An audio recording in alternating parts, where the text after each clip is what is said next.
This generation's got to be the toughest generation for these big third-party developers because ain't no news for any of them been good news.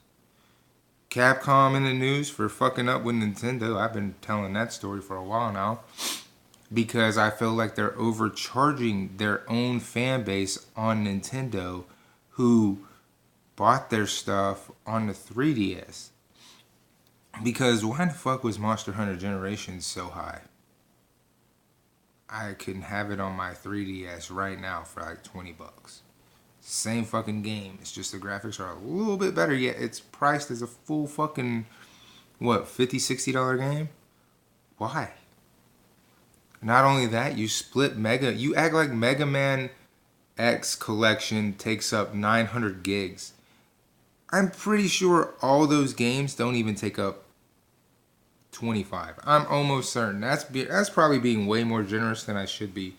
There's no way that Mega Man X or even the Mega Man collection itself eats up no more than 20 gigs. You're not going to reach it because you have megabytes from the NES, Super NES, all the way to the PlayStation. And yet you cut the content in half, put half of it on the card, put the other half on a DLC code for us to come home and download. Devil May Cry 1 and 2 are not DLC, but they're download only. You have to download those games. Why? Why can't you just give us a 3-pack like you do for the PlayStation and the Xbox? Why are you releasing these games simultaneously at $20 a pop and they're download only? Makes no sense.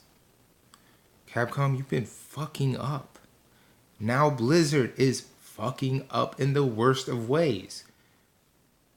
I'm not saying what they did was right. I'm not saying what they did was wrong. I am pointing out that these big AAA developers are fucking up. And they're not just fucking up. They're fucking up on their own money.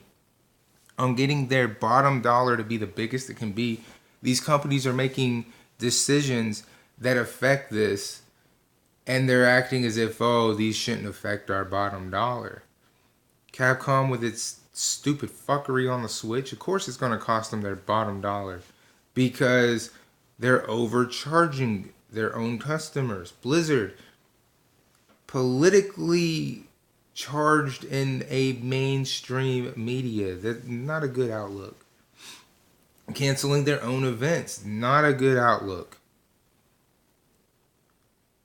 You had the Konami incident, which Konami, I'm sorry, but there is no future for you without Kojima. Your biggest titles of the past 10 years, I want to say, probably even longer than that, have had Kojima's stamp on them. Who in the hell told you to get rid of him? That was your golden goose. So, you lost. I'm sorry you lost. But all these studios have lost. Bethesda, I've never seen Bethesda have this love, hate, and hate to love relationship that they've had with their fans now since the disaster of Fallout 76. I feel like Fallout 76 should have came out in 2076 just because of how bad of a fucking game that whole thing turned out to be. Not from just the game itself, but the limited edition, from the canvas bags to now the fucking helmets are poisoning people. It's like, how much fuckery did this game have to be this fucked at launch? Okay. And lastly, you have things like Xbox Game Pass supporting lazy development. There is absolutely no reason for Xbox to have the worst games on first party because they're coming out on Game Pass on day one. Crackdown 3, garbage. Sea of Thieves, Rare's unfortunate, unsuccessful return to anything. It's just what it is, man. Rare fell hard when Sea of Thieves came out because it was garbage. It was like No Man's Sky in the sea. No Man's Sky for Sony was basically the same thing. Straight garbage. These are things that have happened this generation that have never happened any other generation, and it makes me afraid for what's coming, because it's like I already don't give a damn about a lot of games because of all this. How many games do you really want to play?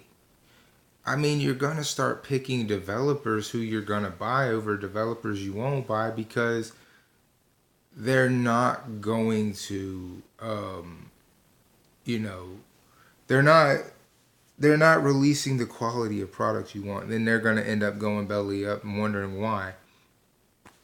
And right now is the best example as to why. These third party studios are acting like they're untouchable, making decisions that they should just stay the hell away from. And it's like, I don't think these indie studios are indie. I think they're just like starter third party developers, not indies. You know what I mean? Because they're making such a rise. It's like, okay, the only reason they're rising is because all these other companies have been fucking up, and we don't want to give them any money because it's supporting bad shit like what's going on with Blizzard. It's like, why would I give you money to support your bad decisions? See what I'm saying? So I hate what's going on this generation.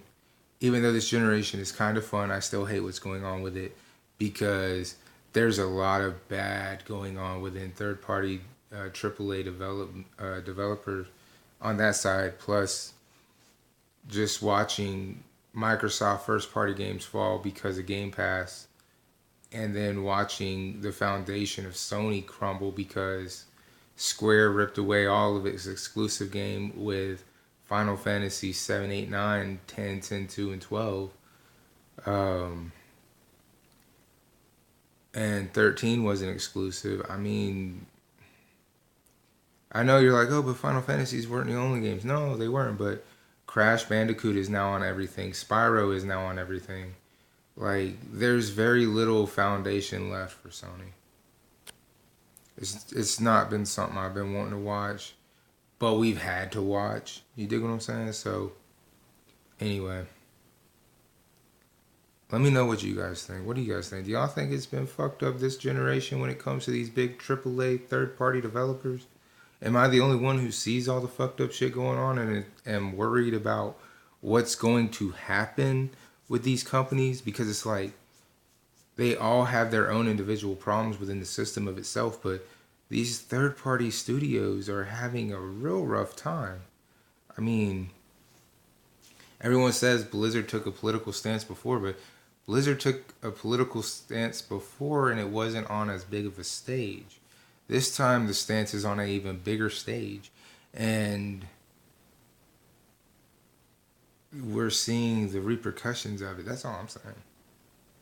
Anyway, let me know what you guys think down in the comments down below, man.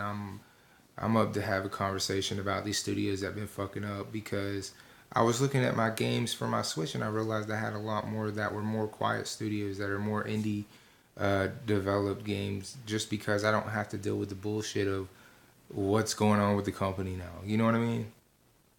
Anyway, I'll talk at y'all, man.